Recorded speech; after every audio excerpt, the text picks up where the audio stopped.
যে হুজুর দোয়া করি, দোয়া কবুল হয় না, আমরা এত আবাদত করি, আমাদের আবাদত কেন কবুল হচ্ছে না, আমরা এত সলাত আদায় করি, সিয়াম পালন করি, আমরা এত জাকাত দেই, হালালভাবে চলাফেরা করি, তারপরও আমরা কেন আল্লাহ তাআলা সন্তুষ্ট লাভ করতে পারছি না? আর আল্লাহ তাআলা বলে, তুমি তোমার জিন্দিগিতে যত ইবাদত করেছো, যত দোয়া করেছো, আমি সব দোয়া কবুল করে নিয়েছি। আল্লাহ তাআলা আপনার সকল দোয়া কবুল করে নিয়েছেন।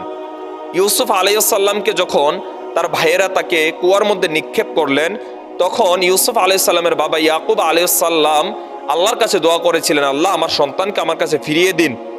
আল্লাহ তাআলা ফিরিয়ে দিয়েছিলেন। অনেক বছর পরে হযরত ইয়াকুব আলাইহিস সালাম তার সন্তানকে পেয়েছিলেন। আপনি ওইরকম ভাবে মুসা আলাইহিস সালামের দিকে তাকান। মুসা আলাইহিস সালামের মা সন্তানকে হারিয়ে ফেলেছে, হারানোর পর আল্লাহর কাছে দোয়া করেছে, আল্লাহ আমার সন্তানকে আবার আমার কোলে ফিরিয়ে দিয়েন।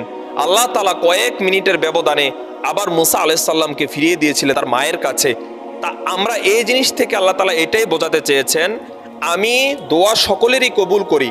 আমি ইয়াকুব আলাইহিস সালামের দোয়া কবুল করেছিলাম, ওই দোয়ার ফজিলতে আমি তার সন্তানকে কয়েক বছরের ব্যবধানে তাকে তার কাছে ফিরিয়ে দিয়েছি। এবং মুসা আলাইহিস সালামের মায়ের দোয়া আমি কবুল করেছি, কিন্তু কয়েক মিনিটের ব্যবধানে আমি তার সন্তানকে তার কাছে আবার ফিরিয়ে দিয়েছি। সম্মানিত ভাই, আল্লাহ তাআলা আমাদের সকলের দোয়া কবুল করে।